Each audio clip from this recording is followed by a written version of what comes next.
শান্তি। Good morning. আজ 18ই December 2025।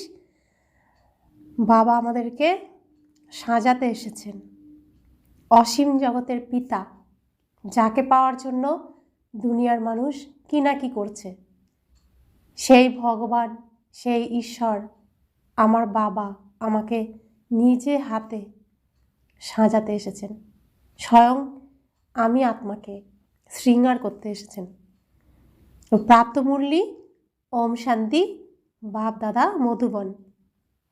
বাপ দাদা বলছেন, মিঠে মিঠে বাচ্চে, অসীম জগতের পিতা এসেছেন। বাচ্চারা, তোমাদেরকে জ্ঞানে শৃঙ্গার করতে, উচ্চ পদপ্রাপ্ত করতে হলে সবসময় শালঙ্কারা হয়ে থাকো। উচ্চ পদ প্রাপ্ত করার রাস্তাই হলো নিজেকে সবসময় জ্ঞানের শৃঙ্গার দিয়ে সুসজ্জিত রাখা। শালঙ্কার, স্ব অলঙ্কারে সবসময় সুসজ্জিত থাকো। আজকের মূল্যের প্রশ্ন, কোন বাচ্চাদের দেখে অসীম জগতের বাবা অত্যন্ত খুশি হন? উত্তর, যে বাচ্চারা সার্ভিসে সবসময় তৎপর থাকে, অলৌকিক এবং পারলৌকিক দুজন পিতাকেই ফলো করে, জ্ঞান যোগের দ্বারা আত্মাকে অলঙ্কৃত করে, পতিতকে পবিত্র করে তোলার সেবা করে, এমন বাচ্চাদের দেখে অসীম জগতের বাবা খুব খুশি হয়ে ওঠেন। বাবা চান আমার বাচ্চারা পরিশ্রম করে উচ্চ পদ প্রাপ্ত করুক। ওম শান্তি। তো এই পৃথিবীর স্টেজে কোটি কোটি আত্মা প্রত্যেকে অভিনয় করছে, আর এই পৃথিবীর স্টেজে সবচেয়ে শ্রেষ্ঠ অভিনয় হলো লক্ষ্মীনারায়ণের অভিনয়, বৈকুণ্ঠের অভিনয়। আর যেখানে কোটির মধ্যে কতিপয় কেউই চান্স পায়। তো সেই চান্স পাওয়ার জন্যই বাবা আমাদেরকে পড়াশোনা করাতে এসেছেন, সাজাতে এসেছেন। তাই বাবা বলছেন যে পরিশ্রম করো আর তুমি উচ্চ পদ প্রাপ্ত করো, যাতে কেউ বলতে না পারে যে বাবা ওকে দিয়েছে, আমাকে কেন দেয়নি। প্রত্যেকে নিজের নিজের যোগ্যতায় পদ প্রাপ্ত করো, অর্জন করো। ওম শান্তি।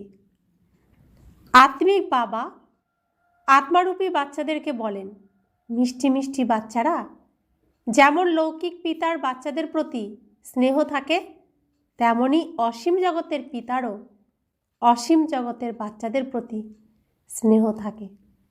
তো এই সৃষ্টির নিয়ম তো এখনই রচিত হচ্ছে, আর স্বয়ং ভগবান এসে রচনা করছেন, আর সেই নিয়মেই এই জগৎ সংসার চলবে।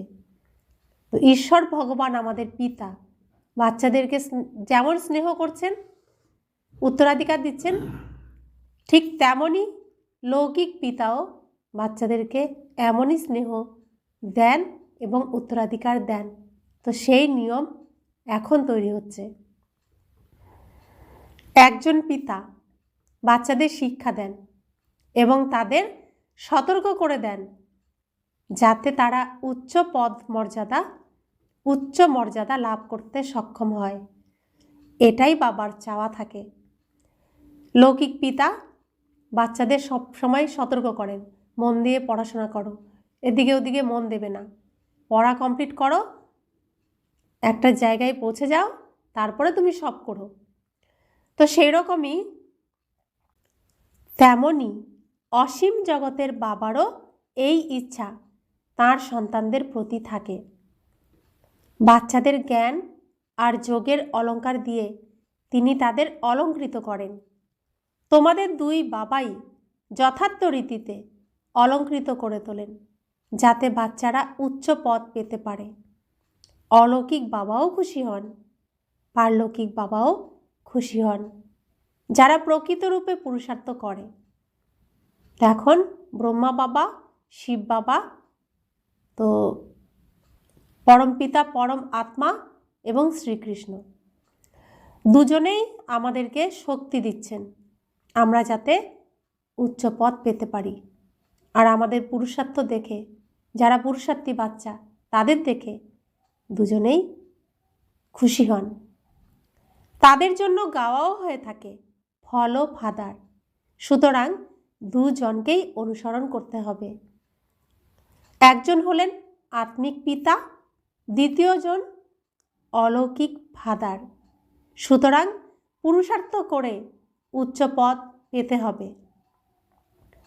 তো আত্মার জন্য আত্মিক পিতা শিব বাবাকে, পরম পিতা পরমাত্মা শিব বাবাকে আত্মা অনুসরণ করবে, আর শরীর অলৌকিক পিতা ব্রহ্মা বাবাকে অনুসরণ করবে।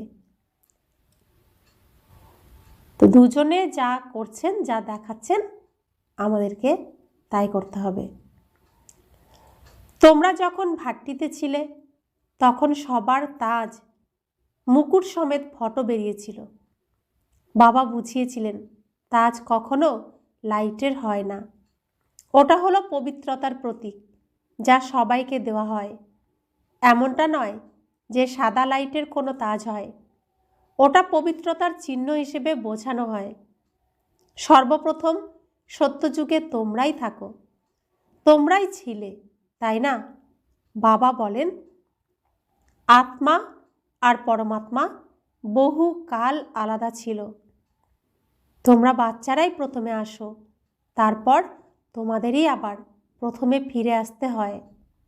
তো স্টেজেও আমরা প্রথমে আসি, আবার ঘরেও আমরা প্রথমে ফিরে যাব। তো ঘরে ফিরিয়ে নিয়ে যাওয়ার জন্য বাবা আসেন। আমরা পরমধামে থাকার সুযোগই পাই না, পরমধাম যাই আবার স্টেজে চলে আসি। সেই জন্য বাবা আমাদেরকে প্রথমে ঘরে ফিরিয়ে নিয়ে যাওয়ার জন্য প্রথম এখানকার নোংরা পরিষ্কার করে সুন্দর করে আমাদের মূল স্বরূপে নিয়ে এসে ঘরে নিয়ে যান। বাবা আমাদের জন্য আসেন, তিনি নিজে স্বয়ং এসে আমাদেরকে পরিষ্কার করেন, আমাদেরকে তিনি সাজিয়ে ঘরে নিয়ে যান। তো বাবা বলছেন মুক্তিধামের গেটও তোমাদের খুলতে হবে। বাবা তোমাদের সুসজ্জিত করে তোলেন।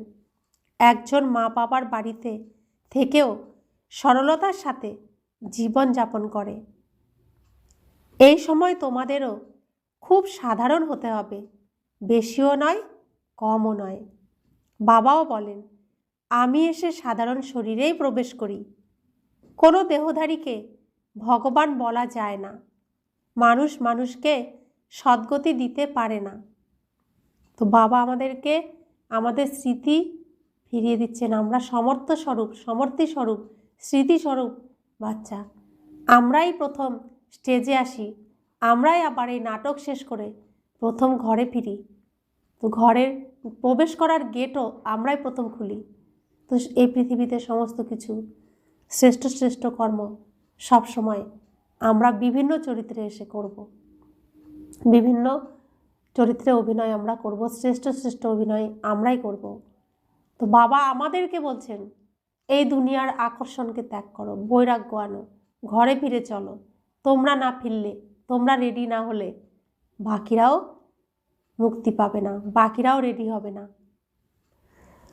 তো সম্পূর্ণ দায় দায়িত্ব বাবা আমাদের উপর দিচ্ছেন, আমাদেরকে বোঝাচ্ছেন যে তোমাদেরই করতে হবে। তাই বলছেন যে এখানে খুব সাধারণভাবে থাকো, আমি সাধারণের কাছেই আসি। কোনো মানুষের পিছনে তোমরা, কোনো দেহধারীর পিছনে তোমরা ছুটে বেরিও না। কোনো মানুষ কোনো মানুষকে সদ্গতি দিতে পারে না, সদ্গতি দিতে পারেন গুরু। মানুষ 60 বছর বয়সের পর বানপ্রস্থ নেয় এবং গুরুর শরণাপন্ন হয়। এই নিয়ম এই সময়ের জন্য, যা পরে ভক্তি মার্গে চলতে থাকে। তো জগৎ সংসারের নিয়ম কখন রচনা হচ্ছে? এই সময় ভগবান এসে রচনা করছেন ব্রহ্মার দ্বারা। এই নিয়মেই এই জগৎ সংসার চলবে। ব্রহ্মা বাবা 60 বছর পূর্ণ হওয়ার পর সদ্গুরু স্বয়ং ভগবান গুরু হয়ে তাকে সঠিক সত্যপথ দেখিয়েছেন। এখান থেকেই নিয়ম এসেছে, 60 বছর বয়স তো হোক। কোথা থেকে শিখেছি? এখান থেকেই আমরা শিখেছি। তো বাবা বলছেন আজকাল তো ছোট ছোট বাচ্চাদেরও গুরু করিয়ে দেওয়া হয়, যদিও তাদের বানপ্রস্থ অবস্থা নয়, কিন্তু হঠাৎ মৃত্যুও হয়ে যায়, তাই না? সেজন্য এই কলিযুগে ছোট ছোট শিশুদেরও গুরু ধরিয়ে দেওয়া হয়, গুরুর শরণে নিয়ে যাওয়া হয়, কারণ কার কখন মৃত্যু হবে কেউ জানে না। তাই যাতে সদ্গতি হয় সেজন্য গুরু করানো হয়, সেজন্য বাচ্চাদের গুরু করিয়ে দেওয়া হয়। বাবা বলেন তোমরা সবাই আত্মা, একজনই আছেন যিনি অবিনাশী উত্তরাধিকারী দিয়ে থাকেন। ওরা বলে গুরু বিনা পার পাওয়া যায় না, অর্থাৎ ব্রহ্মতে লীন হওয়া যায় না। তো গুরু রাস্তা দেখান, গুরু না ধরলে মুক্তি পাওয়া যায় না, মোক্ষ লাভ হয় না, লীন হওয়া যায় না। তো বাবা বলছেন তোমাদের তো লীন হতে হবে না। এসবই হলো ভক্তি মার্গের কথা। আত্মা তো নক্ষত্রের মতো বিন্দু, আত্মা কখনো লীন হয়? কখনো হতে পারে? এই যে কেউ কেউ সাগরের তুলনা করেন, যে সাগরে সমাহিত হয়ে যায় অর্থাৎ লীন হয়ে যায়, কিন্তু সাগরেও আমরা যদি খুব সূক্ষ্মভাবে দেখি তো প্রত্যেকটি জলের বিন্দু আলাদা। সব বিন্দু মিলিয়ে সাগর হয়েছে, সিন্ধু হয়েছে, কিন্তু প্রত্যেকটি বিন্দুই আলাদা। কেউ কারোর সাথে লীন হতে পারে না, মেশে না। তো অণু আর পরমাণু একদম সূক্ষ্ম সূক্ষ্ম অংশ একটা একটার সাথে থাকে, কিন্তু লীন হতে পারে না। সেরকম জলের বিন্দুও লীন হতে পারে না। আমরা আত্মারাও বিন্দু বিন্দু।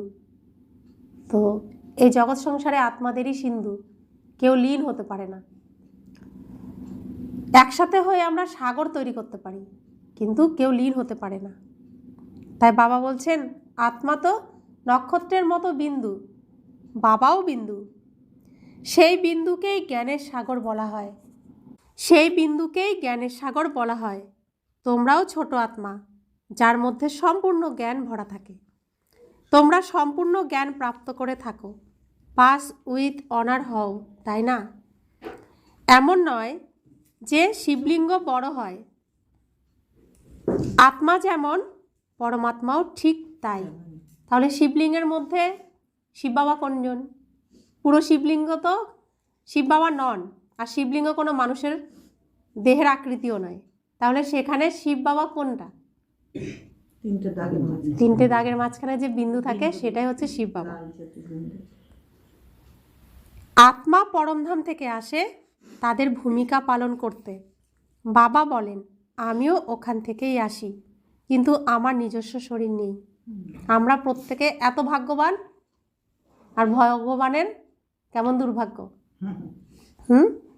এইরকম হচ্ছে আমাদের বাবা, তিনি নিজের জন্য বস্ত্রটাও রাখেননি, যে অভিনয় করতে আসতে হবে একটা পোশাক তো রাখি, সে পোশাকটাও তিনি রাখেননি, তার জন্য কোনো শরীর রাখেননি, কিন্তু বাচ্চাদেরকে সব দিয়ে দিয়েছেন। আমাদের প্রত্যেকের পোশাক আছে, আমরা পোশাক পরে আসি, কিন্তু ভগবানের পোশাক নেই। তাই তিনি পোশাক ধার নেন। কার পোশাক ধার নেন? শ্রীকৃষ্ণের পোশাক ধার নেন।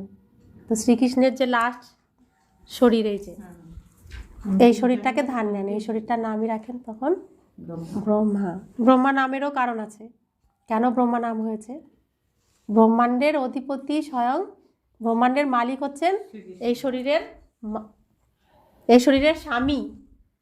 শিব বাবা স্বামী, আর ব্রহ্মা বাবার শরীর হলো স্ত্রী, নারী। শরীর তো নারী, তো নারী প্রকৃতি আর পুরুষের মিলনেই তো এই জগৎ সংসার রচিত হচ্ছে। তো স্বামীর নামে স্ত্রীর পরিচয়। তো এই শরীরের নাম এর জন্য কি হয়েছে? ব্রহ্মাণ্ডের মালিকের স্ত্রী, তাই নাম হয়েছে ব্রহ্মা। তো ব্রহ্মা হয়ে যায় আমাদেরকে মা, আর এটাই হলো নারায়ণের মোহিনী রূপ। আর এই রূপ দ্বারা জ্ঞানের দুগ্ধ, জ্ঞানের অমৃত আমাদেরকে পান করাচ্ছেন, দেবতাদেরকে, সবাইকে। তো শাস্ত্রের প্রত্যেকটি কথা এখান থেকেই রচিত। তো না, সমুদ্র মন্থনে না, সমুদ্র মন্থনের পর মোহিনী রূপ ধারণ করেছে। তো মন্থন তো 1 বছর ধরে শিব বাবা এসে প্রথমে 1 বছর ধরে মন্থন করেছেন, তারপরে নাম রেখেছেন ব্রহ্মা, তারপরে তো শুরু হলো যজ্ঞ। তো সেই রহস্যই তো আমাদেরকে বোঝাচ্ছেন। বাবা বলছেন যে তোমাদের তো নিজস্ব শরীর থাকে, কিন্তু আমার নিজস্ব শরীর নেই। আমি রূপ, আমি বসন্ত, পরম আত্মার রূপ, ওনার মধ্যেই সম্পূর্ণ জ্ঞান ভরপুর। তিনি যখন জ্ঞানের ঝর্ণা প্রবাহিত করেন তখন সমস্ত মানুষ পাপ আত্মা থেকে পূর্ণ আত্মা হয়ে যায়। বাবা গতি সদ্গতি দুই দিয়ে থাকেন। তোমরা সদ্গতি পাও, বাকিরা গতি পায়। সদ্গতি অর্থাৎ সত্যযুগে যাওয়া, গতি অর্থাৎ শান্তিধামে যাওয়া, বাড়ি ফিরে যাওয়া। তো সদ্গতি কারা পাবে? যারা এই যে ঘুম থেকে উঠে শিব বাবার সাথে মিলন করতে আসে, শ্রীকৃষ্ণর সাথে মিলন করতে আসে, আর শিব বাবার কথা শোনে এই ভোরবেলাতে। যারা ব্রহ্মার কাছে আসে, ব্রহ্মা কুমারী আশ্রমে আসে, যারা এই অমৃত পান করছে তাদের সদ্গতি হবে, আর যারা পান করছে না তাদের কি হবে? তাদের গতি হবে। তাই বলছেন তোমরা সদ্গতি পাও, বাকিরা গতি পায়, অর্থাৎ নিজের ঘরে ফিরে যায়। ওটা হলো সুইট হোম, আমাদের শান্তির দুনিয়া, মিষ্টি ঘর আমাদের। আত্মারা কান দিয়ে শোনে। বাবা বলছেন মিষ্টি মিষ্টি হারানিধি বাচ্চারা, এখন তোমাদের ফিরে যেতে হবে। আমার হারিয়ে যাওয়া মিষ্টি মিষ্টি আদরের বাচ্চারা, এখন তো ঘরে ফিরে যেতে হবে। সেজন্য অবশ্যই পবিত্র হতে হবে। পবিত্রতা ছাড়া কেউই ফিরে যেতে পারে না। আমি সবাইকে নিয়ে যেতে এসেছি। আত্মাদের বলা হয় শিবের বরযাত্রী। শিব বাবা এখন শিবালয় স্থাপন করছেন, তারপর রাবণ এসে বেশ্যালয় করে তোলেন। শিব বাবা অমৃতের আলয় তৈরি করেন, আর রাবণ এসে বিষের আলয় তৈরি করেন। বাম মার্কে বেশ্যালয় বলা হয়, অর্থাৎ বিষের আলয় বলা হয়। বাবার কাছে এমন অসংখ্য বাচ্চা আছে যারা বিবাহ করেও পবিত্র থাকে।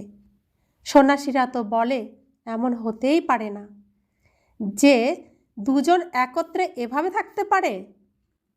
সন্ন্যাসীরা ঘর ছেড়ে চলে যায়, নারীর মুখও দেখে না, কারণ নারীর মুখ দেখলে তাদের বিকারের উৎপত্তি হবে। তো সন্ন্যাসীরা বলে এটা হতেই পারে না, সম্ভবই নয়। বাবা বোঝান, তো বোঝানো হয়, এতে আমদানি অনেক হয়। এই যে আমরা এখন কোথায় আছি? শিবালয়ে এসেছি, শিবপুরীতে আমাদের জন্ম হয়েছে না, তো আমরা এখন আত্মা আত্মা ভাই ভাই জ্ঞান পেয়ে গেছি। তো সেই জন্য আমরা সংসারে থেকেই সব কিছু করতে পারছি, তাই না? তো বাবা তো আমাদের বুঝিয়েছেন, তুমি জঙ্গলে গেলেও এটা কলিযুগ, বিকারি দুনিয়া। তুমি সমুদ্রে গেলেও বিকারি যুগ, বিকারি কলিযুগ। তুমি যদি আকাশে যাও, চাঁদে যাও, তাও সেই কলিযুগ। কোথায় যাবে? ঘরে থেকেই তোমাকে করতে হবে সব কিছু। এটা বাবা বুঝিয়েছেন, আমরা জ্ঞান প্রাপ্ত করেছি, তাই আমরা এটা সম্ভব করে দেখাতেও পারছি। তো এখন লাখ লাখ বাচ্চা ঘরে থেকেই এমনই সন্ন্যাসীদের চ্যালেঞ্জ ছুড়ে দিয়ে প্রমাণ করে ফেলেছে, তাই তো? একজন দুজন, এখন লাখ লাখ ব্রহ্মকুমারী আছে যারা এমন জীবনযাপন করছে, শুদ্ধ পবিত্র। অর্থাৎ ভগবানের কাছে থাকতে হলে, ভগবানের সাথে ওঠা বসা করতে হলে, তার কাছে পৌঁছাতে হলে কেমন হতে হবে? এমন শুদ্ধ পবিত্র হতে হবে। তো প্রত্যেক কল্পে এটা হয়েছিল, এখনও হচ্ছে, ভবিষ্যতেও হবে। আর করবে কারা? আমরাই করব। তো বাবা বলছেন এমন থাকলে কি হবে? আমদানি। আমরা এখন উপার্জন করছি, আর এই উপার্জন 5000 বছর ধরে আমাদের কাজে লাগবে। 5000 বছরের উপার্জন আমরা এখন করছি, তাই না? তো বাবা বলছেন পবিত্র থাকলে 21 জন্মের জন্য রাজধানী পাওয়া যায়। সুতরাং এক জন্ম পবিত্র থাকা এমন কিছু বড় ব্যাপার নয়। তো বাবা কখন বলছেন পবিত্র থাকতে?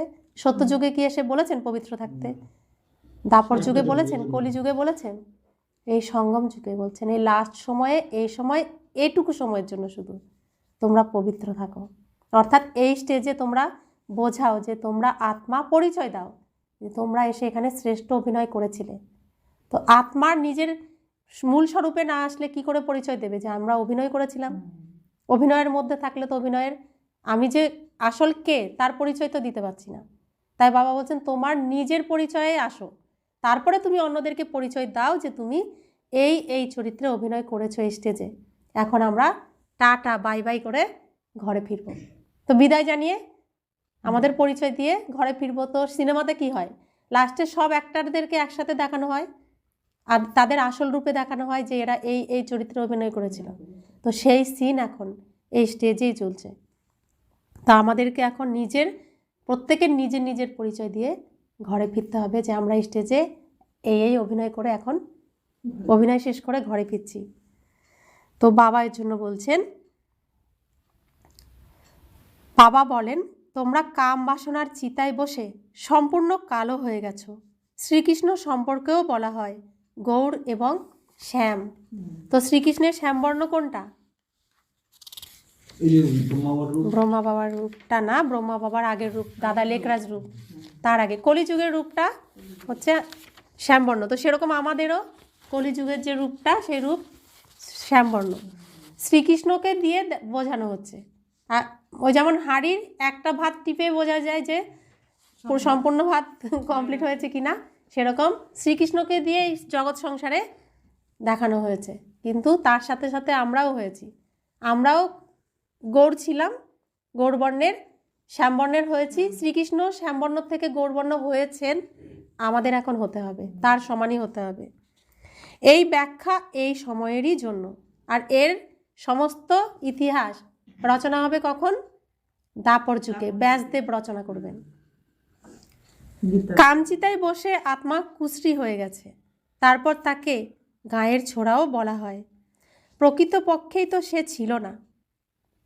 তো শ্রীকৃষ্ণকে কি বলা হয়? রাখাল, গরু চড়ায়। আসলে কি তিনি রাখাল? তিনি কি গ্রামে তার জন্ম? তো তিনি গ্রামে গ্রামে, এই যে এখন প্রজাপিতা ব্রহ্মাকুমারী ঈশ্বরী বিশ্ববিদ্যালয়, গ্রামে এটা হলো না, তো গ্রামে তিনি এসেছেন আর আমাদের মতো গরুকে তিনি জ্ঞান ঘাস খাওয়াচ্ছেন, খাইয়ে খাইয়ে মানুষ করছেন। এর জন্যই বলছে যে পশুর থেকে মানুষ জন্ম হয়। তা আমরা পশুর আচরণ করতাম, সেখান থেকে এখন মানুষের আচরণ করা শিখছি। তাই বলে লাস্টে গরু হয়, গরুর পরে মানুষ হয়। তা আমরা প্রত্যেকে গরু, রাখাল হলেন এই যে ব্রহ্মা বাবা অর্থাৎ শ্রীকৃষ্ণ, আর আমাদেরকে জ্ঞান ঘাস খাওয়াচ্ছে, এর দ্বারা আমাদেরকে মানুষ তৈরি করছে। তো সেই জন্য বলছেন যে প্রকৃতপক্ষেই তো সে ছিল না, আর এখন শ্রীকৃষ্ণ রূপেও তিনি নেই, আছেন কি? তো শ্রীকৃষ্ণ তো হতে পারে না, শ্রীকৃষ্ণ তো একবারই হয়। কোন সময় হয়? প্রথম জন্ম হয় শ্রীকৃষ্ণ একবারই। আর শ্রীকৃষ্ণর সঙ্গে আমরা যদি আসতে চাই তাহলে ওই প্রথম জন্মেই আমাদেরকে আসতে হবে, তবে শ্রীকৃষ্ণকে পাওয়া যাবে। তা নয়তো পরের জন্মগুলো তো শ্রীকৃষ্ণ রূপ থাকবে না, চেঞ্জ হবে, পাল্টে যাবে না। সেজন্য বলছেন যে এখন তো শ্রীকৃষ্ণ নেই এখানে, তাই না? তার তো অনেক জন্মের অন্তিমে এসে বাবা তার মধ্যে প্রবেশ করেন, তাকে সুন্দর করে তোলেন। তো সেই শ্রীকৃষ্ণ এত সুন্দর, যাকে এখনো আমরা ওই রূপেই স্মরণ করি, সেই শ্রীকৃষ্ণ এই যে এরকম শ্যামবর্ণের হয়ে গেছেন। সেই শ্যামবর্ণের শ্রীকৃষ্ণকে ভগবান এসে সুন্দর বানাচ্ছেন। তো এগুলো শাস্ত্রে বর্ণিত আছে যে ব্রহ্মা বিকারী হয়ে গেছিলেন, তার সমস্ত স্মৃতি ভুলে গেছিলেন। ভগবান তাকে 7 দিন গুহার মধ্যে থেকে জ্ঞান দিয়েছেন, 7 দিন ধরে। তো সেই 7 দিনের জ্ঞানে তিনি স্মৃতি ফিরে পেয়েছেন। তো সেই ভগবান সেই ব্রহ্মাকে যে জ্ঞান দিয়েছিল, সেই জ্ঞানই আমরা এখন প্রাপ্ত করছি। কত সৌভাগ্যবান আমরা! এটাই 7 দিনের কোর্স। এই 7 দিনেই কি হয়? স্মৃতি ফিরে পাই। তখন তো নিজেকে আত্মা এবং পরমাত্মাকেও চিনতে পারি। তারপরে এই ঈশ্বরীয় এই পথে আমরা শ্রীকৃষ্ণের সমান হওয়ার জন্য চলতে শুরু করে দিই, তাই না? তোমাদেরও এখন এক বাবাকেই স্মরণ করতে হবে। বাবা, তুমি কত মিষ্টি, কত মিষ্টি অবিনাশী উত্তরাধিকারী দিচ্ছ, তাই না? কি উত্তরাধিকার দিচ্ছ? মিষ্টি। আমাদের মানুষ থেকে দেবতা, মন্দিরের যজ্ঞ করে তুলছ। রাবণ করেছে কোন কোন দেবী দেবতা? মাটির, স্থূল, ধাতুর। আর শিব বাবা করছেন কোন দেবী দেবতা? চৈতন্য। রাবণ বানিয়েছে কোন মন্দির? পাথরের, ইটের, মাটির। শিব বাবা বানাচ্ছেন কোন মন্দির? সোনার। তাহলে কোনটা গ্রহণ করব? রাবণেরটা না শিব বাবারটা? কোনটা করতে হবে? এর জন্য বলছে বুদ্ধিমানের বুদ্ধি, তাই না? বুদ্ধি খুলে গেছে। তো বাবা বলছেন নিজের সাথে এমনই সব বাক্যালাপ করতে হবে, এগুলোই মন্থন করতে হবে, অন্য কোনো কিছু বাদ দিয়ে। এগুলোকেই কোনটাকে গ্রহণ করব? তোমার নিজের চোখ দিয়ে দেখো, এই চোখ দিয়ে না, গাড়ির চোখ দিয়ে না, নিজের চোখ দিয়ে দেখো কোনটাকে গ্রহণ করব। ওই মন্দিরেই আমি ফেসে থাকবো, ওই স্থূল মূর্তির মধ্যেই ফেসে থাকবো, নাকি চৈতন্য মূর্তি নিজে হব আর সেই অবিনাশী মন্দিরে প্রবেশ করব, যেটা স্বয়ং ভগবান বানাচ্ছেন। মুখে কিছু বলার প্রয়োজন নেই, মনে মনে মন্থন করো, চিন্তন করো কিভাবে আমি ওখানে যাব, সেই চেষ্টাই করো। তো পথ পেয়েছি, শুধু যোগ্য হতে হবে। এখন যোগ্য হওয়াটা প্রত্যেকের নিজের নিজের, কেউ কাউকে দোষও দিতে পারবে না আর কেউ কাউকে হারাতেও পারবে না, পথ থেকে সরাতেও পারবে না। আমি যদি চাই আমি হব, কারোর ক্ষমতা নেই আমাকে এখান থেকে সরানোর। আর আমি আমাকে ধ্বংস করব, আমি আমাকে জয়ী করব। তো প্রত্যেকে নিজেই নিজেকে করবে, তাই না? ভক্তিমার্গে তোমরা প্রিয়তমকে মাসুককে কত স্মরণ করেছ, এখন বাবা এসে তোমাদের সাথে মিলিত হয়েছেন। বাবা তুমি কত মিষ্টি, কেন আমরা তোমাকে স্মরণ করব না?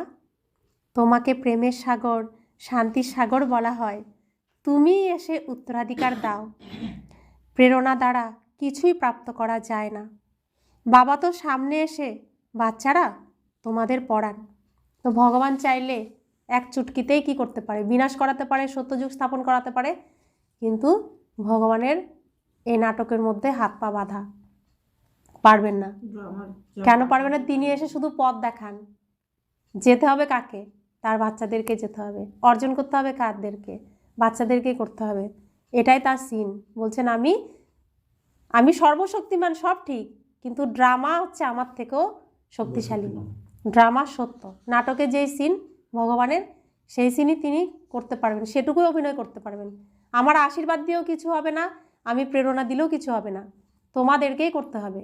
প্রথম কদম তোমাকেই ফেলতে হবে, তবে বাবা কিছু করতে পারবেন। তো এই নাটকটাকে আমাদের বুঝতে হবে তবে, কারণ আমরা রাবণকে আমাদের সব কিছু মেনে রেখেছি। তো রাবণ বলছে আমার, শিব বাবা এসেছেন এখন, এসে বলছেন এগুলো আমার বাচ্চা, তা আমি যদি তাকে স্বীকার না করি, তিনি আমাকে কী করে কোলে নেবেন? তো আমি যখন প্রথম কদম দেব যে বাবা তুমি এসেছো, তখন বাবা আমাকে কোলে নেবেন, হাজার শক্তি দিয়ে কোলে নেবেন, কিন্তু প্রথম কদম তো আমাকেই দিতে হবে। তো এর জন্য বলছে হিম্মতে বাচ্চে মদতে বাপ। হ্যাঁ, প্রথম হিম্মত তোমাকেই দেখাতে হবে, সাহস তোমাকেই দেখাতে হবে, তারপরে বাবা সমস্ত শক্তি দিয়ে তোমাকে সাহায্য করবেন। তো এই সাহস কতজন দেখাতে পারে? কোটিতে কেউ কেউ পারে, কারণ ভগবানকে চেনার মতো বুদ্ধিও সবার নেই, তাই না? এই সব কিছুর মাঝখানেই ঘটছে, কিন্তু চিনছে কতজন? দেখো এখানে তো বাস্তবেই তো হচ্ছে, এ তো শুনে শুনে হচ্ছে না, এখানে সামনেই তো সব প্রমাণ, তাই না? তো সেজন্য বাবা বলছেন প্রেরণার দ্বারা তো কিছুই হবে না,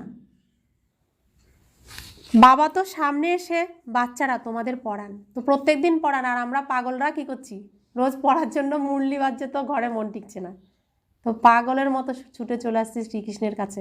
শাশুড়ি বকুক, ননদ বকুক, বাবা মা বকুক, সন্তান কান্না করুক, কোনো দিকে আর মন নেই। আগুন জ্বলছে তো উনুনে জ্বলুক, আমার তো শ্রীকৃষ্ণ মুরলি তো বাজিয়ে ফেললো, আমাকে তো যেতে হবে এখন, আবার মন টিকছে না ঘরে, কোনো না কোনো অজুহাতে আসতেই হবে। যার শ্রীকৃষ্ণের প্রতি সত্যি সত্যি প্রেম আছে, সে আসবেই আসবে, আর তাকে চিনবেও চিনবে, সে যে রূপেই আসুক না কেন চিনবে, তবেই হবে খাঁটি প্রেম, খাঁটি সত্য ভালোবাসা। আমরা শুধু বলি গোবিন্দকেই চিনি, কোথায় চিনতে পারছে সবাই গোবিন্দকে? তিনি তো সামনেই রয়েছেন, সামনে এসে এত কথা বলছেন, কই তার কথা কতজন শুনতে পাচ্ছে? মুখে তো বলছে আমি গোবিন্দকেই, তাহলে সেটা কি হচ্ছে? খাঁটি হচ্ছে না, না? সেজন্যই তো চিনতে পারছে না। তো বাবা বলছেন এটা তো পাঠশালা, এটাকে কি বলা হয়? ঈশ্বরীয় বিশ্ববিদ্যালয়। মন্দির বলা হয়? হয় না, ঈশ্বরীয় বিশ্ববিদ্যালয়, এখানে পড়াশোনা হয়। বাবা বলেন আমি তোমাদের রাজারও রাজা করে তুলি, এ হলো রাজযোগ। তো এখানে যারা এসে শুনবে, এই জ্ঞান বিনাশ হয় না, একবারের জন্য হলেও, একদিনের জন্য হলেও রাজা হবে। ইতিহাস সাক্ষী, কত রাজা একদিনের জন্য রাজসিংহাসনে বসেই খুন হয়ে গেছে, রাজা তো হয়েছে একদিনের জন্য হলেও। এই অবিনাশী জ্ঞান শেষ হবে না, একদিনের জন্য হলেও রাজা হবে। তো নিজেকে নিজেই তো করছি এখানে, আমরা তো এখানে এসে নিজেকে খুন করছি তো ওই ঘটনাই ঘটবে না, রেকর্ডিং তো এখানেই করছি আমরা। তো এগুলোই হচ্ছে রহস্য, বুঝতে হবে, আর প্রাপ্তিও এভাবে করতে হবে। তো বাবা বলছেন, তোমরা এখন মূল বতন, সূক্ষ্ম বতন, স্থূল বতন সম্পর্কে জেনেছ। এত ছোট আত্মা কত রকম পার্ট প্লে করে, পার্টও পূর্ব নির্ধারিত। একে অনাদি অবিনাশী ওয়ার্ল্ড ড্রামা বলা হয়। ড্রামা চলতেই থাকে, এতে সংশয়ের কোনো প্রশ্ন নেই। বাবা সৃষ্টির আদি মধ্য অন্তের রহস্য বুঝিয়ে বলেন, তোমরা স্বদর্শন চক্রধারী। তোমাদের বুদ্ধিতে সম্পূর্ণ চক্র ঘুরতে থাকে, এর ফলে তোমাদের পাপ কেটে যায়। শ্রীকৃষ্ণ কখনো সদর্শন চক্র ব্যবহার করে হিংসার আশ্রয় নেয় না। শ্রীকৃষ্ণের নামই হলো অহিংসক, তার ধর্মই হলো অহিংসক, সম্পূর্ণ তিনি নির্বিকারী। তো বিকার না থাকলে কেউ কাউকে খুন করতে পারবে? বিকার অর্থাৎ ক্রোধ, ক্রোধ থাকলে তবে, তো বিকার নেই শ্রীকৃষ্ণের। আর হিংসাও একটা বিকার, তো হিংসা থাকলে তবে অন্যকে খুন করতে পারবে। তো শ্রীকৃষ্ণ তো সম্পূর্ণ নির্বিকারী, 16 কলা সম্পূর্ণ। তিনি সবসময় মর্যাদায় থাকেন, অহিংসা তার পরম ধর্ম। তো সে কি করে চক্র চালিয়ে খুন করবে কাউকে? সে কিভাবে হিংসার আশ্রয় নেবে? ওখানে না লড়াইয়ের হিংসাত্মক ঘটনা ঘটে, না কাম বাসনার। সত্যযুগে এমন কোনো ঘটনা ঘটে না। ওখানে সবাই ডবল অহিংসক, অর্থাৎ মন থেকেও সম্পূর্ণ একদম মিষ্টি। ওখানে মনের মধ্যেও কারোর হিংসা থাকে না, শরীরে তো পরের কথা। তো ডবল অহিংস। এই সময় তোমাদের 5 বিকারের সাথে যুদ্ধ চলে। আমাদের যুদ্ধ কার সাথে চলতে? নিজের ভেতরের অসুরের সাথে, তাই না? নিজের ভেতরেই দেবী দেবতাকে স্থাপন আমরা করেও আবার অসুরকে শক্তিশালী করে ফেলি। নিজের ভেতরের অসুরকে নিজে দমন করতে পারি না। সদর্শন চক্র কখন দিয়েছে? এখন আমরা সদর্শন চক্র ঘুরাচ্ছি, আর ঘুরিয়ে আমাদের দাপর আর কলিযুগের অসুরগুলোকে, যারা আমাদের উপর ভর করে রয়েছে, সেগুলোকে একটা একটা করে বিনাশ করছি, তাই না? তো দেবী দেবতাকে জন্ম দিচ্ছি, লালন পালন করছি নিজের ভেতরে। সেজন্য বলা হয় শ্রীকৃষ্ণ কারাগারে জন্মগ্রহণ করেছে, কংসের কারাগারে। তো এই আমাদের এই যে শরীররূপী কংসের কারাগারেটা, এর ভিতরে আমাদের ভেতরে দেবী দেবতা জন্ম নিয়েছে। আর এই অসুরগুলোকে এক একটা শিকল খুলে খুলে বেরোচ্ছি না আমরা, এই সিনই ওখানে দেখানো হয়। তো কোথায়? এখন হচ্ছে ঝড়ের দুনিয়া, যখন তখন যার যে কোনো ঘটনা ঘটে যায়। দুর্যোগ না এখন? তো এই দুর্যোগের মধ্যে তো আমাদের ভেতরে জন্ম হয়ে গেছে শ্রীকৃষ্ণের, তাই না? তাই তো। আর বাসুদেবকে, সেই ব্রহ্মা বাবা, তিনিই তো বের করছেন আমাদেরকে এখান থেকে, এই ঝড় জলের মধ্যে থেকে। তো এই সিনটাই ওখানে করা হয়েছে। তো বাবা বলছেন, মানে কত রহস্য, এ গভীরভাবে না চিন্তন করলে বোঝা যাবে না।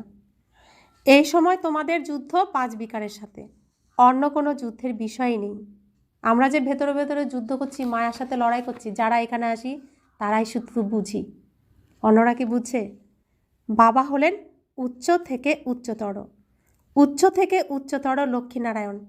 এদের মতো উচ্চ হতে হবে, এটা আমাদের লক্ষ্য। যত পুরুষার্থ করবে ততই উচ্চ পদ পাবে। কল্পে কল্পে তোমাদের এই পড়াশোনাই থাকবে। এখানের আর কিছু কি থাকবে? শুধুমাত্র এই পড়াশোনা যা করছি, যা আমরা এই বুদ্ধিরূপী পাত্রে যতটুকু রাখবো, এটুকুই থাকবে, বাকি আর কিচ্ছুই থাকবে না। তো বাবা বলছেন, বাবা তো সব কিছুই বুঝিয়ে দেন, তাই না? এখন ভালোভাবে পুরুষার্থ করলে কল্পে কল্পেও তাই করবে। তো সব কিছুই জেনেছি, ড্রামাতে কি আছে তাও জানি, কিন্তু এখন ডিলিট করে নতুন করে আবার করার সময়। আগেরটা মোছো, নতুন করে তুমি এটাকে চেঞ্জ করো, এখন সেই সুযোগটা দিয়েছেন। অর্থাৎ কলম আমার হাতে দিয়েছে, আগে যেমন ছিল সেটাকে মুছে ফেলো, মুছে তুমি এটাকে সুন্দর করে টানো, ভাগ্যের রেখাকে সুন্দর করে টানো। তো কলম দিয়ে দিয়েছে আমাদেরকে। তো বাবা বলছেন, জাগতিক পড়াশোনার দ্বারাও এত উচ্চ পদমর্যাদা লাভ হয় না যতটা হয় আধ্যাত্মিক রুহানি পড়াশোনার দ্বারা। উচ্চ থেকে উচ্চতর হয় লক্ষ্মীনারায়ণ। এরাও মানুষ, কিন্তু দৈবীগুণ ধারণ করে বলে দৈবিগুণ ধারণ করে বলে এদের দেবতা বলা হয়। তো গুণেই বলা হয় না, এখনও অনেক মানুষকে বলা হয় কি ভালো ব্যবহার, যেন দেবতা, দেবতা একদম যেন দেবীর মতো, কি সুন্দর। কেন বলি? গুণে বলি। আবার কারো সম্পর্কে কি বলি? এমন একবারে অসুর, এরকম করে বলি না? কি জঘন্য ব্যবহার, একদম জন্তু জানোয়ারের মতো বলি না? তাহলে অধম তো গুণের জন্যই বলি, তাদের গুণে তারা লক্ষ্মীনারায়ণ, আর আমাদের সেই গুণ নেই বলে আমরা অধম, নিজেরাই বলি। 8 থেকে 10 ভুজাধারী কেউ হয় না। ভক্তিমার্গে যখন সাক্ষাৎকার হয় তখন কাঁদে, দুঃখে পড়ে অনেক অশ্রু ঝরায়। বাবা বলেন চোখে জল এলে অসফল হবে। তো এখানে জন্ম হওয়ার পরে চোখে যেন জল না আসে। তো লাস্ট 3 মাসে চোখের জল পড়েনি, আছে এরকম, এই লাস্ট 3 মাস ধরে একদিনও চোখের জল পড়েনি। মানে দুঃখ পেয়ে, বাবার সাথে প্রেমের জন্য পড়ছে সেটা তো আলাদা বিষয়। দুঃখ পেয়ে চোখের জল পড়েনি, এরকম ঘটেছে কি? 3 মাস চেক করতে হবে, 3 মাসে 1 ফোঁটাও যেন চোখের জল না পড়ে, তবে আমি সফল বাবার বাচ্চা। চোখে জল এলো মানে হেরে গেলাম, অসফল হলাম, তাই না? চোখের জল আসবে মানে কি? আমার মধ্যে দুর্বলতা আছে। আর চোখে জল আসবে না মানে আমি শক্তিশালী হয়ে গেছি। তো শক্তিশালী কে হবে? আত্মা হবে না, মন।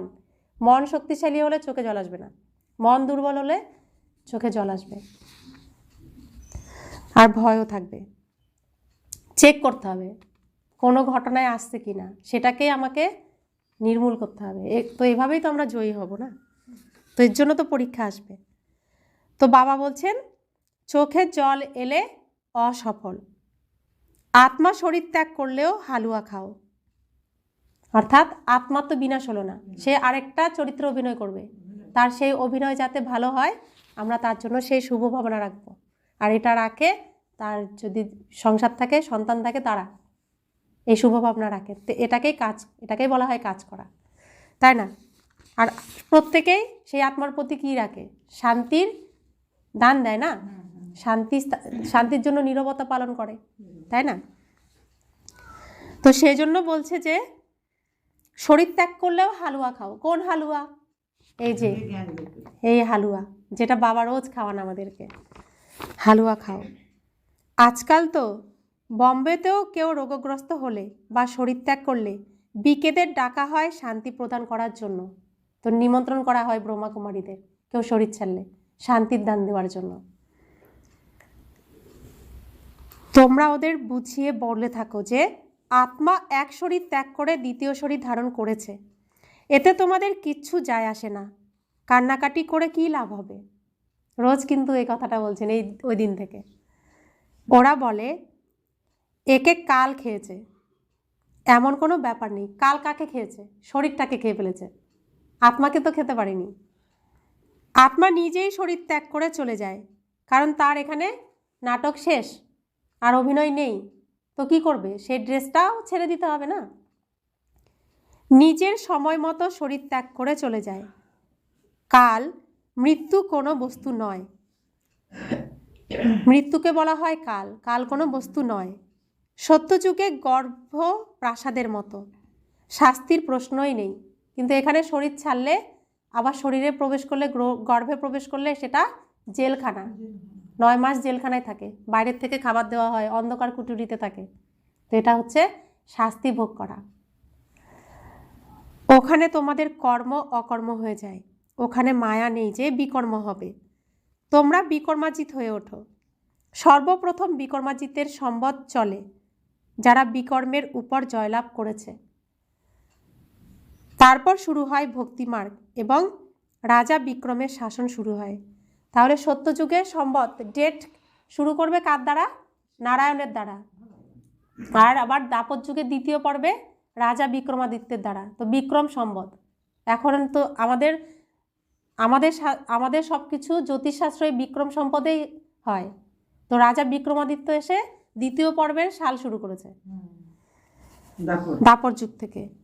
তো সকাল আবার সন্ধ্যা, এই সময় যে পাপ করো তার উপর তোমরা বিজয় অর্জন করে থাকো, নাম হয় বিকর্মাজিত।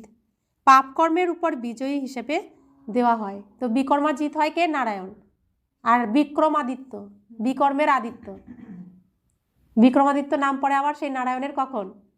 দেখো নাটকটা কত অনুভব করার, বোঝার। বিক্রমাদিত্য অর্থাৎ বিকর্মের আদিত্য হয়ে যায় নারায়ণের নাম দাপর যুগে। তো বিক্রমাদিত্যর থেকে আবার কি হলো? ভক্তি শুরু হলো, সোমনাথ মন্দির স্থাপন হলো। তো প্রথম ভক্তি শুরু হলো, আবার নিজের দেহের ভানেও আসলো, তো বিকর্মের আদিত্য হয়ে গেল। তো সেখান থেকে বিকর্ম শুরু হয়ে গেল, নাম কি পড়লো? বিক্রমাদিত্য। তারপর দাপরে রাজা বিক্রম শুরু হয় পাপ, তো বিকর্মের আদিত্য হয়ে যায়, বিকর্ম শুরু হয়ে যায় সেখান থেকে। কে? সেই তো নারায়ণ। যদি সূচে মরচে ধরে তবে চুম্বক টানতে পারবে না। পাপের মোর্চে যত উঠতে থাকবে ততই চুম্বক তোমাদের সূচকে টানতে সক্ষম হবে। তো নারায়ণী দাপর যুগে রাজা বিক্রমাদিত্য হয়, আর তখন আরেক আত্মা আসে, পবিত্র আত্মা উপর থেকে। কে আসে? ইসলাম ধর্ম স্থাপন করেন কে?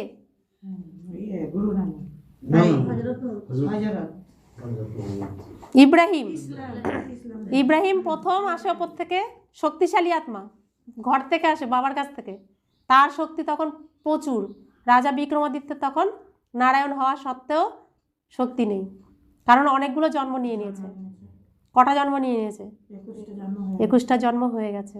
তার গুণ কমে গেছে, শক্তি কমে গেছে। কিন্তু ইব্রাহিম শক্তিশালী আত্মা, পবিত্র আত্মা আসে না উপর থেকে, তার শক্তি একদম চরম। তার শক্তির সাথে রাজা বিক্রমাদিত্য পারছিলেন না, তখন তাকে পরমাত্মা স্মরণ করতে হয়। যেহেতু 8টা গুণ হয়ে গেছে, 16টা গুণের জায়গায় 8টা গুণ, আর ও 16 গুণ নিয়ে এসছে তখন প্রথম পবিত্র আত্মা। তাই যখন পবিত্র আত্মা আসে তার শক্তি বেশি থাকে। সেই জন্য পরমাত্মাকে স্মরণ করার জন্য শিবলিঙ্গে স্থাপনা করেছেন, পুজো শুরু করে দিয়েছেন। স্মরণ করা, পুজো না, স্মরণ করেছে প্রথমে, সেই জন্য। আর ইব্রাহিম তখন তার এসে ইসলাম ধর্ম স্থাপন করেছে, করে সনাতন ধর্মের সবাইকে তোমরা অনেক খেয়েছো, সম্পত্তি এবার আমাকে দাও, কারাকারি। কারণ তারা তো এটা গ্রহণ করছে না, পড়ছেও না। আমরা পড়াশোনা করে ধন সম্পত্তি নিয়ে দাপর যুগে গেছি, আমাদেরটাই তারা নিয়ে, তোমরা অনেক খেয়েছো, বাবার সম্পত্তি এবার আমাকে দাও, অরাজকতা শুরু করে দিয়েছে। এটা হচ্ছে নাটক, এই সিন, এগুলো অনুভব করতে হয়। তো সেই জন্য বাবা এটা বোঝাচ্ছেন যে দাপর যুগে বিক্রম নাম হয় আর পাপ শুরু হয়। তো সূচে মরচে ধরে গেলে চুম্বক অর্থাৎ ভগবানের আকর্ষণ আর টানতে পারে না। পাপের মোর্চে যত উঠতে থাকবে ততই চুম্বক সূচকে টানতে সক্ষম হবে। তোমাদেরকে অর্থাৎ শিব বাবাকে আকর্ষণ করব আমরা, আর শিব বাবাও আমাদেরকে আকর্ষণ করবে চুম্বকের মতো। বাবা তো সম্পূর্ণ পবিত্র, তোমাদেরও যোগবল দ্বারা পবিত্র করে তোলেন। যেমন লৌকিক বাবাও বাচ্চাদের দেখে খুশি হয়ে ওঠে, তাই না? অসীম জগতের বাবাও বাচ্চাদের সার্ভিস দেখে খুশি হন। বাচ্চারা যথেষ্ট পরিশ্রম করে, সার্ভিসের জন্য সবসময় এভার রেডি হওয়া উচিত। বাচ্চারা, তোমরা হলে পতিতদের পবিত্র করে তোলার ঈশ্বরীয় যোদ্ধা। এখন তোমরা ঈশ্বরীয় সন্তান, অসীম জগতের বাবা আছেন, আর তোমরা সবাই ভাই বোন, আর কোনো সম্বন্ধ নেই। আর তোমরা এখন দেখো ঈশ্বরীয় কাজে যুক্ত হয়েছ, এখন ভগবানের সব থেকে কাছের, তাই না? মুক্তিধামে বাবা আর তোমরা আত্মারা হলে ভাই ভাই। তারপর তোমরা সত্যযুগে যাও, সেখানে এক পুত্র কন্যা হয়। তো সংসার হয় আবার সত্যযুগ থেকে, আবার খেলা শুরু হয়ে যায়, কি রান্নাবাটি খেলা। তো চৈতন্য পুতুল চাবি দিয়ে ভরে দেওয়া হয়, তো যতদিন চাবির দম থাকবে ততদিন এখানে খেলবে, তারপরে দম শেষ তো চলে যাবে, তাই না? তো কত রহস্য বোঝাচ্ছেন যে এখন এখানে আমরা যে ঈশ্বরীয় বিশ্ববিদ্যালয়ে এসেছি আর শিবপুরীতে এসেছি, এখানে আমাদের কি সম্পর্ক? এক পিতা মাতা আর ভাই বোন, আর কোনো সম্পর্ক নেই। আত্মা আত্মা, ভাই ভাই আর ভাই বোনের সম্পর্ক এখানে, এটুকুর মধ্যে আর কোনো সম্পর্ক নেই। কারণ আমাদের কলিযুগে আর কোনো সিন নেই, আমরা এখন আসল রূপে চলে এসেছি, ঘরে ফিরবো, আবার সত্যযুগে এসে সিন করব, আবার শুরু হবে আমাদের। সেই জন্য বাবা বলছেন এখানে পড়াশোনা করবে মন দিয়ে, আর নতুন সম্পর্কে জড়াবে না। লৌকিক বাবা কি বলে, পড়াশোনা করবি, কোনো দিকে মন দিবি না, যা করবি পড়াশোনা শেষ করে তারপরে একটা জায়গায় পৌঁছে তারপরে। শিব বাবাও বলছেন কারোর সঙ্গে কোনো সম্পর্ক করবে না, এখানে মন দিয়ে পড়াশোনা করো, যা করবে সত্য যুগে গিয়ে করবে, পড়াশোনা শেষ করে তারপরে করবে। হ্যাঁ, এখানে কোনো কিছু করবে না, এটাও শেখাচ্ছেন। তো বাবা বলছেন এখানে তো অনেক সম্বন্ধ, কাকা মামা ইত্যাদি, মূল বতন হলো সুইট হোম, মুক্তিধাম।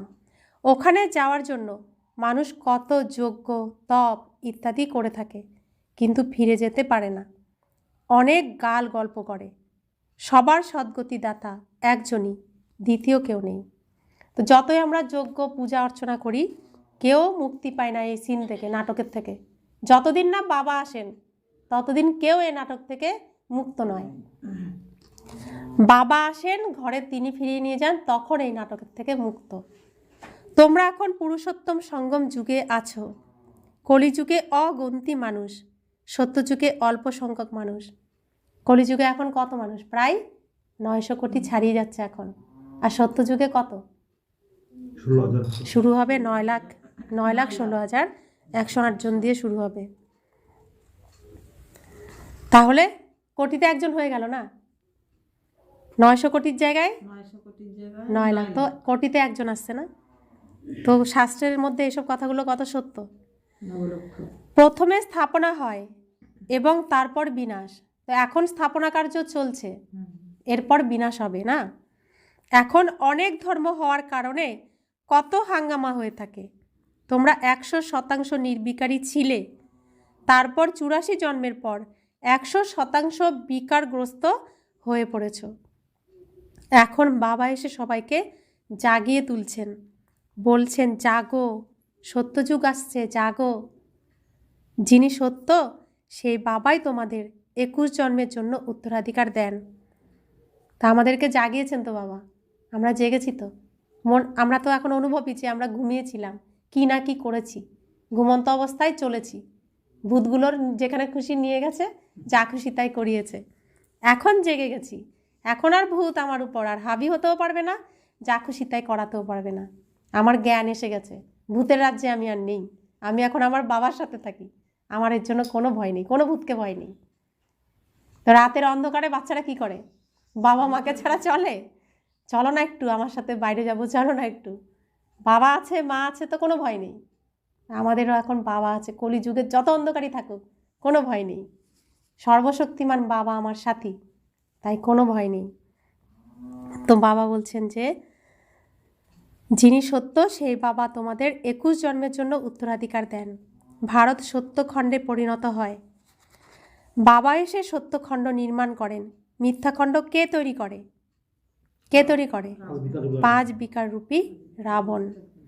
রাবণের কত বিশাল কুশপুত্তলিকা তৈরি করে জ্বালিয়ে দেওয়া হয়, কেননা এই হলো নম্বর 1 সবচেয়ে বড় শত্রু। মানুষের তো জানা নেই কবে থেকে রাবণ রাজ্য শুরু হয়েছিল। বাবা বোঝান অর্ধকল্প হলো রামরাজ্য, অর্ধকল্প রাবণ রাজ্য। রাবণ কোনো মানুষ নয় যাকে মারা হয়। রাবণ হলো কি? অশুভ শক্তি। আর বাবা হলো, রাম হলো শুভ শক্তি।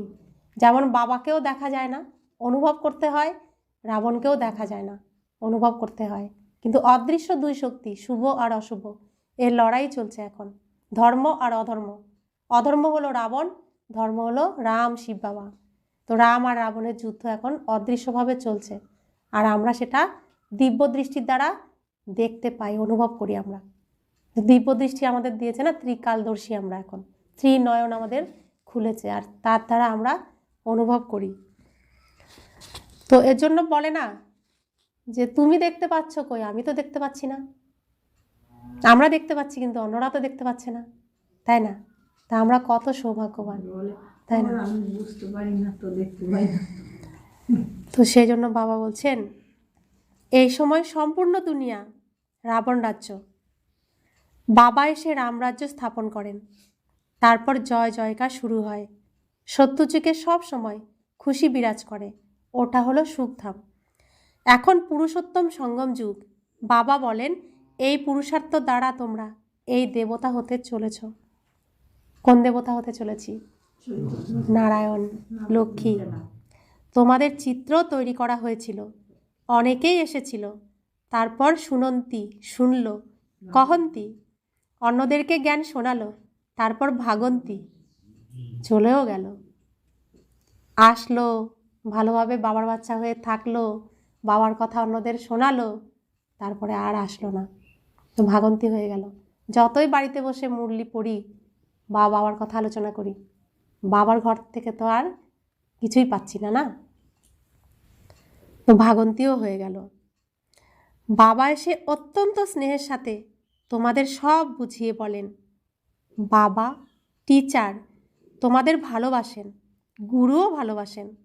সদ্গুরু নিন্দকেরা কোথাও ঠাঁই পায় না। তো সদ্গুরুর যারা নিন্দা করে তারা ঠাঁই কোথাও পাবে না। লাস্টে কি হবে? সত্যযুগে গিয়েও যারা সদ্গুরু নিন্দা করছে তারা কি হবে? চণ্ডালের অভিনয় পেয়ে যাবে। যাবে ঠিকই, কিন্তু কোন অভিনয় পাবে? চণ্ডাল অর্থাৎ ওই যে সংস্কারের দেহ যে ত্যাগ করবে, সেই দেহ সংস্কারে তারা মহলে প্রবেশ করার অধিকারই পাবে না। যাবে সত্যযুগ। বা বলছেন সবাই যাবে। এখানে এই জ্ঞান যারা যারা পাবে সত্যযুগ বা ত্রেতা যুগে অবশ্যই যাবে। পথ কি পাবে সেটাই হচ্ছে বড় কথা। সেই জন্য সদ্গুরু যারা নিন্দা করে, যদি কেউ এটাকে পরিবার ভাবে, এটা আমার বাবার পরিবার, সে কখনো পরিবার থেকে আলাদা হবে? হবে? পরিবারের থেকে কেউ আলাদা হতে পারে? যতই যাই কিছু ঘটুক, পরিবার কিন্তু একই থাকে। পৃথিবীর যে জায়গায় থাকুক এক পরিবারেরই থাকে। কিন্তু যে পরিবারের হবে না, নিজেকে আলাদা করে দেবে, তো নিন্দা হলো না বাবার? সদ্গুরু নিন্দা হলো না? তো বাবা বলছেন সদ্গুরুর নিন্দক কোথাও ঠাঁই পায় না। তোমাদের এইম অবজেক্ট সামনে রয়েছে। কোন এইম অবজেক্ট? লক্ষ্মীনারায়ণ। উদ্দেশ্য হলো লক্ষ্মীনারায়ণ। ওই গুরুদের তো কোনো এইম অবজেক্ট নেই, ওটা কোনো পড়াশোনা নয়, এটা হলো পড়াশোনা। অর্থাৎ লৌকিকে যে শাস্ত্রর অধ্যয়ন গুরুরা আমাদের করান শেখান, সেটা কোনো পড়াশোনা নয়। আর সেই গুরুরা আমাদের কোনো উদ্দেশ্যও দেন না। এখানে সদ্গুরু হলো স্বয়ং ভগবান, আর তিনি পড়াশোনা করাচ্ছেন আর আমাদের লক্ষ্যও দিয়েছেন। কি লক্ষ্য আমাদের? নারী হতে হবে লক্ষ্মী, নরকে হতে হবে নারায়ণ। একে বলে ইউনিভার্সিটি কাম হাসপাতাল। এটাকে হসপিটালও বলা হয়, আবার বিশ্ববিদ্যালয়ও বলা হয়। যেখানে তোমরা এভার হেলদি ওয়েলদি হয়ে ওঠো।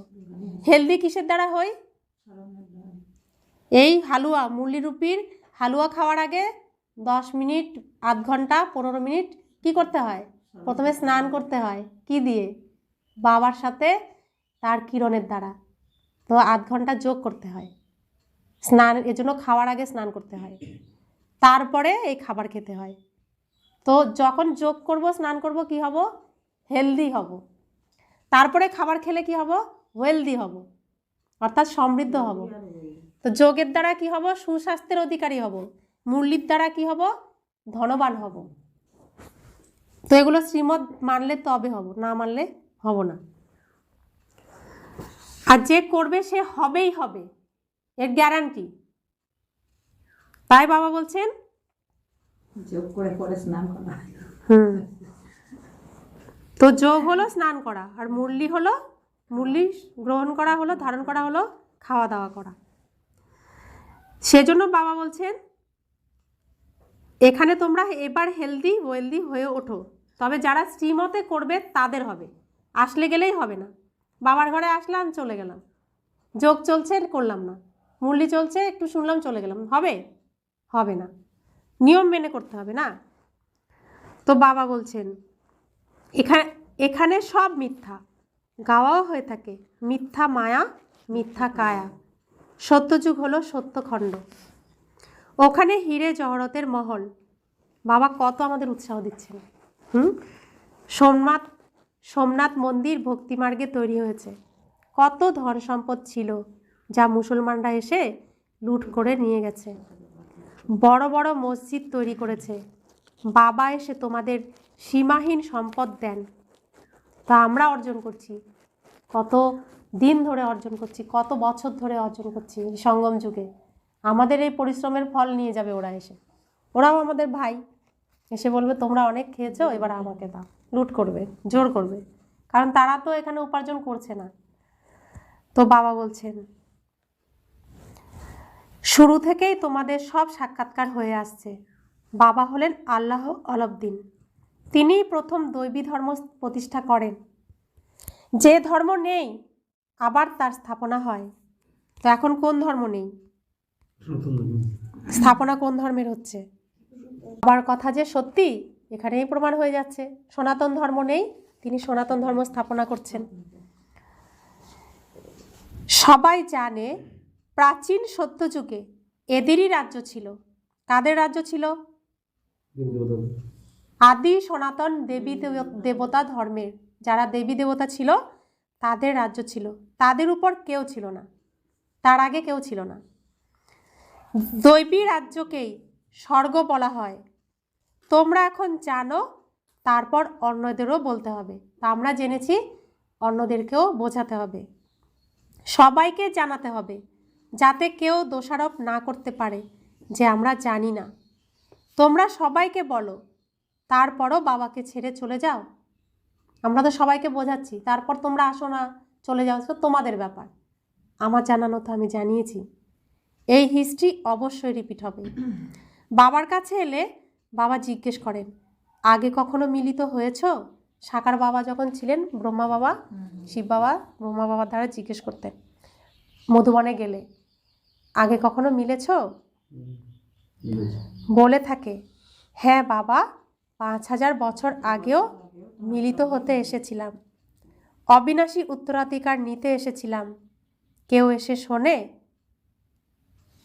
কারো যখন সাক্ষাৎকার হয় ব্রহ্মার, তখন সেসব স্মরণে আসে।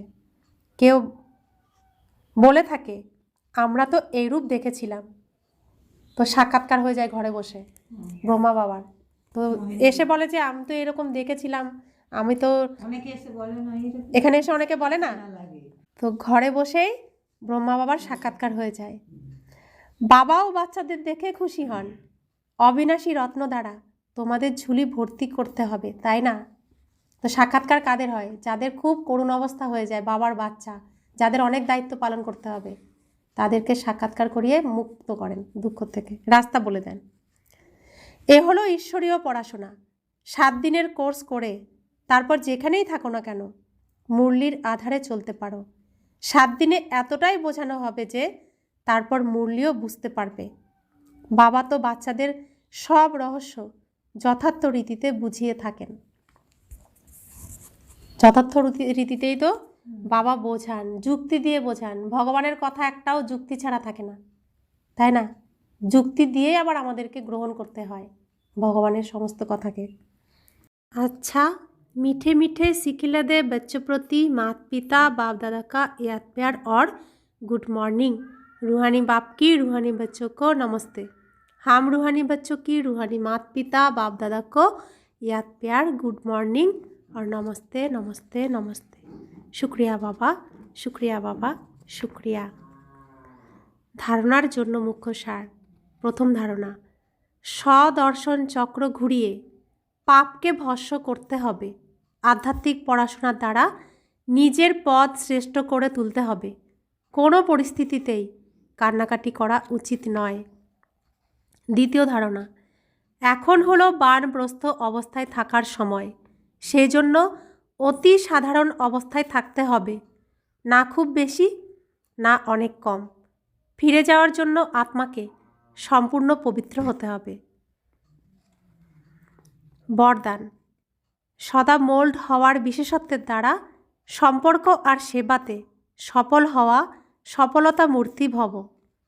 যে বাচ্চাদের মধ্যে নিজেকে মোল্ড করার বিশেষ গুণ আছে তারা সহজেই গোল্ডেন এজের স্টেজ পর্যন্ত পৌঁছাতে পারবে। যেরকম সময়, যেরকম সার্কমাস্টান্স হোক, সেই অনুসারে নিজের ধারণাগুলিকে প্রত্যক্ষ করার জন্য মোল্ড হতে হয়। যারা মোল্ড হতে পারে তারাই হলো রিয়েল গোল্ড।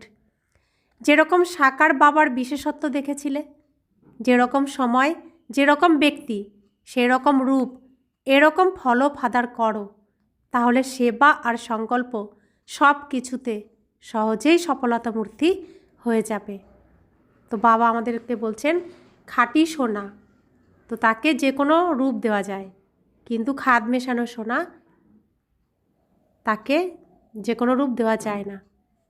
তাই সোনা যেরকম মোল্ড হয়ে যায়, তুমিও নিজেকে মোল্ড করে নাও, নত হতে শেখো, তো তুমিও রিয়েল গোল্ড হয়ে যাবে।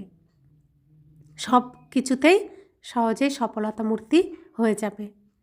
স্লোগান, যেখানে সর্বশক্তি থাকে সেখানে নির্বিঘ্ন সফলতার সাথে থাকে। যেখানে সর্বশক্তিমান সাথী সেখানে আমি আত্মা, নির্বিঘ্ন, নির্ভয়, নিশ্চিন্ত আত্মা, আর সেখানে সফলতা অবশ্যই থাকে। অব্যক্ত ইশারা, এখন সম্পন্ন বা কর্মাতীত হওয়ার ধুন লাগাও।